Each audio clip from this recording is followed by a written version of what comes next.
I am going to show you 5 matrices. Some of them are in row echelon forms and some are imposters. Can you guess which ones are in row echelon form?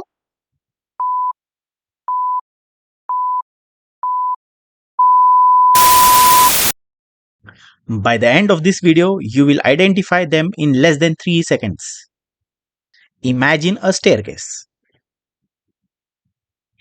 Every row echelon form matrix secretly hides this staircase. Let us look at the formal definition of row echelon form matrix. There are two rules. Rule number 1, all 0 rows, if any, are at the bottom. Now for this matrix, you can see the 0 row, that means a row having all entry 0 is at the bottom. So it is following the first rule. But for the second matrix, the 0 row is in the middle, it is not at the bottom. So that is not following the first rule. Rule number 2, among the non-zero rows, the number of leading zeros should increase as we move down the rows. That is, the number of leading zero in ith row is less than the number of leading zeros in I plus 1th row. That means it should look like this staircase. Now if you look at this matrix, then the number of leading zero in the first row is 0, number of leading zero in the second row is 1, and the number of leading zero in the third row is 2. So the number of leading zero is increased as we are moving down the rows. So this is satisfying the second rule. Now if you look at this new matrix, right hand side matrix, is it following rule number 2? No, because the number of leading zero in the first row is 0, number of leading zero in the second row is 2, increased, but the number of leading zero in the third row is 1. It is not increasing from the second row to the third row. So it is not satisfying second rule.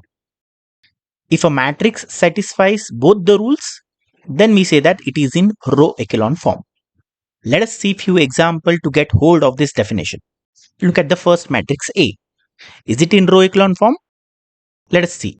The first rule is 0 row should be at the bottom. Now there are no 0 rows, so the first condition is by default satisfied. Second condition is among the non-zero rows, the number of leading zero should increase. Now in the first row, the number of leading zero is 0. Second row, it is 1. And third row, it is 2. So it is increasing. Hence it is in row echelon form. Now look at B. There is a 0 row which is at the bottom. And among the non-zero rows, that is the first 2 rows, the number of leading 0 is increasing. So it is in row echelon form. Now look at matrix C. The 0 row is at the bottom. And among the non-zero row, that is first 2 rows, the number of leading 0 in the first row is 1. And the number of leading 0 in the second row is 2. It is increasing. So this C is satisfying both the rules. Hence it is in row echelon form. Now look at D. There are 2 0 rows. They are at the bottom. And there is only one non-zero row. So automatically it is satisfying rule number 2. Hence D is in row echelon form. Now look at E. All the rows are 0 rows. So it is satisfying the first rule. Now the second rule cannot be applied here. That means E is not violating the second rule. So by default, second rule is satisfied. Hence E is in row echelon form. Look at matrix F. There is no 0 row. That means rule number 1 is automatically satisfied. And among the non-zero rows, number of leading 0 in the first row is 0, not 1. Note there is a 0 in the first row, but that is a trailing 0, not leading 0. So the number of leading 0 in the first row is 0. Number of leading 0 in the second row is 1, increased. Number of leading 0 in the third row is 2, increased. Therefore, F is in row echelon form. Look at G. Again, there are no 0 rows. So rule number 1 is automatically satisfied. In the first row, the number of leading 0 is 0. In the second row, it is 1. In third row, it is 2, increasing. Hence, G is in row echelon form. Look at H. There is a 0 row, but it is at the bottom. So rule number 1 is satisfied. And among the non-zero rows, that is first 2 rows, the number of leading 0 in the first row is 0.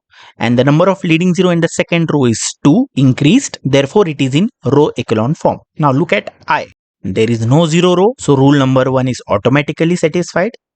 Among the non-zero rows, if you observe, number of leading 0 in the second row is 1. Number of leading 0 in the third row is also 1. It is not increasing. Therefore, I is not in row echelon form. Now in J, there is no 0 row. So rule number 1 is automatically satisfied. Number of leading 0 in the first row is 1. Number of leading 0 in the second row is 2. and the number of leading 0 in the third row is also 2. So the number of leading 0 is not increasing from second row to third row. Hence J is not in row echelon form. Now for matrix K, there is a 0 row which is at the bottom. So first condition is satisfied. The number of leading 0 in the first row, it is 2, and the number of leading 0 in the second row is also 2. So the number of leading 0 is not increasing from the first row to the second row. Hence it is not in row echelon form. Now look at the final matrix L. Here there is no 0 row, so automatically rule number 1 is satisfied. Number of leading 0 in the first row is 0. Number of leading 0 in the second row is also 0. It is not increasing. So L is not in row echelon form. Can you identify this one? Is it in row echelon form? Write yes or no in the comments section. Thank you for watching the video till the end.